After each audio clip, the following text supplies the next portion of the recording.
Hello friends, माझ्या यूट्यूबच्या चॅनलमध्ये सर्वांचे स्वागत आहे. आज आपण Nifty, bank Nifty, mid cap Nifty, Nifty and small cap निफ्टीचे अनालिसिस बघणार आहोत.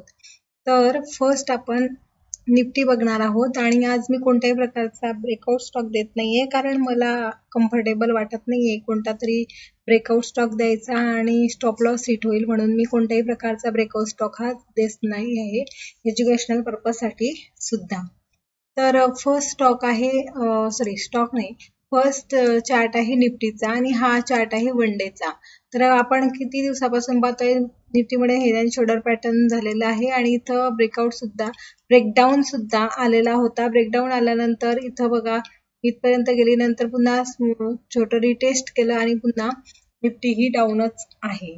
तर निफ्टी ही सध्या 200 EMA वर आहे आणि 200 EMA वर आहे आणि इथं सपोर्ट घेण्याचा प्रयत्न करत आहे, पण इथं निफ्टीचा इथं सपोर्ट जरी घेतला तरी इथं कन्सोलिडेशन होईल, पुन्हा निफ्टी खाली येण्याचा प्रयत्न करेल आणि मागचा जो इलेक्शनचा लो होता तो इथपर्यंत येण्याचा पूर्ण असा प्रयत्न निफ्टी हा करू शकतो. 21,000 ही ती लेव्हल आहे. 21,000 इथं बघा, 21,000 इथं 21,200 इथपर्यंत निफ्टी ही येऊ शकते.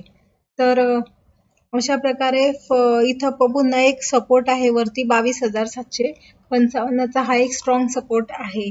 त्यानंतर जर निफ्टीने हा सुद्धा ब्रेक केला तर निफ्टी ही 21,000 या इथपर्यंत येण्यास तयार आहे. हा 21,250 पर्यंत निफ्टी येण्यास तयार आहे.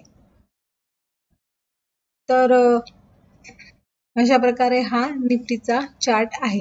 सेकंड चार्ट आहे बँक निफ्टीचा. बँक निफ्टीमध्ये सुद्धा एकच पॅटर्न झालेलं होतं, हेड अँड शोल्डर पॅटर्न, पण इथं कोणत्याही प्रकारचा ब्रेकडाऊन आला नव्हता आणि ब्रेकडाऊन हा इथं कन्सोलिडेशन करून ब्रेकडाऊन आलेला आहे आणि इथं पुन्हा हा 200 EMA हा मुव्हिंग ॲव्हरेज आहे आणि इथं बँक निफ्टी जी आहे ती सपोर्ट घेत आहे. पुन्हा यामध्ये कन्सोलिडेशन होण्याची शक्यता आहे आणि पुन्हा इथं येण्याची शक्यता आहे, किंवा इथून जर गेलं तर इथपर्यंत येण्याची शक्यता आहे. तर 48,609 हा एक स्ट्रॉंग सपोर्ट आहे बँक निफ्टीला. नंतर बँक निफ्टी इथून आल्यानंतर इथे इलेक्शनचा जो लो होता 46,294 इथपर्यंत जाण्याची बँक निफ्टी ही पूर्णपणे कोशिश करेल. निफ्टीने जर इथं ही जी हेड अँड शोल्डर पॅटर्नची लाईन आहे त्याच्यावरती जर मुवमेंट दिली आणि इथं एक कन्सोलिडेशन केलं होतं, तिथं जर ब्रेकआउट दिला तर बँक निफ्टी वरती जाण्यास तयार आहे, पण इथं एक सपोर्ट आहे, तिथपर्यंत जाण्याची शक्यता आहे. त्यानंतर हा जर ब्रेक केला तर इथपर्यंत येऊ शकते 45,889. नंतर मिड कॅप निफ्टीमध्ये सुद्धा हे बघा, मिड कॅप निफ्टी ही स्ट्रॉंग होती, पण इथं इथं सपोर्ट आणि नंतर हा सपोर्ट एका बिग कॅन्डलने ब्रेक केलेला आहे आणि इथं 200 EMA पर्यंत पोहोचले आहे. तर इथं सुद्धा कन्सोलिडेशन करण्याचा प्रयत्न करेल मिड कॅप निफ्टी.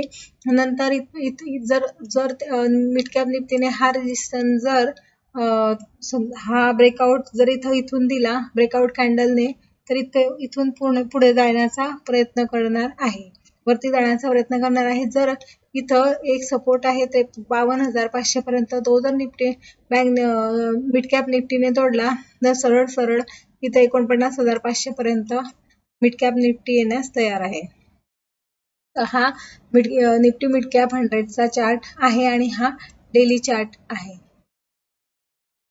नंतर थर्ड चार्ट आहे small cap Nifty small cap 100चा चार्ट आहे आणि निफ्टी स्मॉल कॅप 100 मध्ये सुद्धा मिड कॅप सारखा सपोर्ट होता, पण सपोर्ट इथं तोडलेला आहे. सपोर्ट इथं तोडून इथं पुन्हा कन्सोलिडेशन करणार आहे. जर कन्सोलिडेशन नाही होत असेल तर डायरेक्टली इथं ब्रेकडाऊन येईल आणि 16,697 याचं टार्गेट आहे. त्यानंतर इथं जो लो आलेला होता इलेक्शनचा 14,800 पर्यंत मिड कॅप निफ्टी ही जाण्यास निफ्टी स्मॉल कॅप 100 जाण्यास तयार आहे.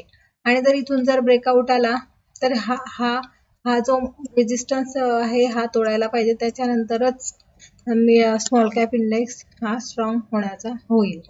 तर अशा प्रकारे आपण आज चार्ट बघितले. निफ्टीचा बघितला, बँक निफ्टीचा बघितला, मिड कॅपचा बघितला, त्यानंतर स्मॉल कॅपचा बघितला आणि कोणत्याही प्रकारचे ब्रेकआउट स्टॉक आज नाही आहे. तर अशा प्रकारे चौघांचं ॲनालिसिस आहे. अशा प्रकारचे एज्युकेशनल व्हिडिओ जर बघायचे असतील तर चॅनलला सबस्क्राईब करा, व्हिडिओला लाईक करा आणि शेअर करा. थँक्यू.